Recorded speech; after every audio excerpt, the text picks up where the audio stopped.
Hello, nerdlings! Hello. I am Catherine. I am Theodora, and we are from A Nerd's Paradise. Today we're going to talk about some of the pros and cons of smaller conventions. As people who consider themselves kind of veterans of the larger conventions, we had a chance to go to a smaller one recently, and so we kind of wanted to divulge our knowledge and wisdom to you. Standard disclaimer, these are just our opinions. Pro of a small con is you can hear your friends at the bar. You can also find space at the bar. Anyone who's been to a larger convention that is held within a hotel room knows that you cannot find space in a bar. You have to fight and elbow. The greater powers gave us these specifically for elbowing people at the bar. Pro number 2 is, it's family oriented. First con is, it's family oriented. So it kind of depends on what your vibe is that you want with a con.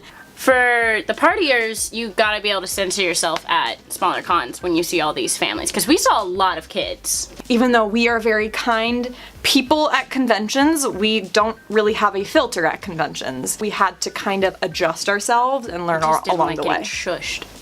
And also, you couldn't go into a panel when it was like halfway through. When at larger conventions, you kind of can. Yeah. As long as you're quiet and not a jerk, like you can sneak in and get the last in. Like that hypnosis panel at the small con we went to this weekend. I really wanted to get like the tail end of it, and the lady was like, no. The last pro, and probably the biggest one, is you can lead a dance party Oh yeah.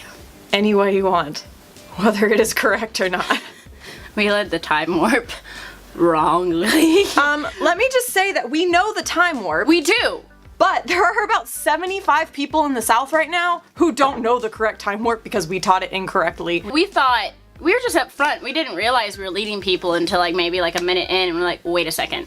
That chick over there. Because this can only go on so long before you get bored. So Yeah. we just started doing this right off the get-go. all of Because us you know, at the same in the time. song, like there are the parts that tell you what to do, and we were doing that, and then we were remembering few things, but it was interesting. Personally, for me, it's more local people. There were, you know, we met a couple people that were from, like we met like truly one person that was from a different state, but a lot of the people were from Georgia. Like if you looked at the license plates and stuff, it's more of local, and I didn't really like that personally. Maybe other people do, because it feels like a family reunion of the same state, but Yeah, the community is really tight-knit, but that could be a pro or a con depending on depending on who you are. Yeah. So it is not as diverse. No. And I think that just kind of goes with the whole community thing. Yeah. There might be some conventions that are super diverse, but at least the smaller one that we went to, it was predominantly white people. white people.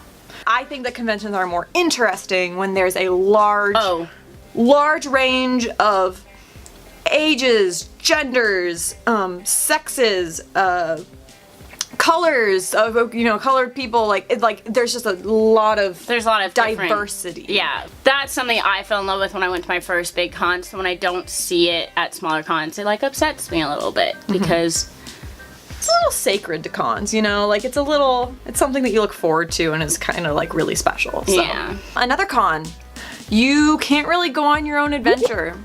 no. My favorite thing to do at conventions, just personally, is I like to go mostly by myself. Like I don't really have I don't bring anyone along with me that needs me around them all the time, so that I can go and do whatever I want to do, and there's lots of options, and if I go to a panel and I don't like it, I can leave. I meet friends at the bar, or I meet friends on the elevator or whatever, and then I hang with them for a few minutes, but it's much more difficult to do that at a small convention. You can't get lost by yourself very easily. Well, I just run away. Another con. Is there longer dead hours? Oh yes, we had a span of, and this, keep in mind this was not a convention that we went to all the time, so maybe there was something super fun going on that we didn't know, but we had a span of like 5 hours that there was nothing going on. It was very dead. It was really At dead. bigger cons, usually the dead hours are like in the morning. They're kind of like up there, because after the morning like surpasses, people are going, they're going to panels, they're going to this, they're going to photo shoots and all this stuff. That's what you see a lot. There is a little bit of deadness at AWA. But again, it was easier to fill because there were more cosplayers. Yeah. Alright, so we're signing off. We'll see you soon. Have a fantastic rest of your day or night. Wherever you are. And Follow our Instagram, yes, follow our plugs. Facebook. Follow the YouTube. Follow everything. Subscribe to all of the things. Follow us. Because this is just the beginning. Actually, don't.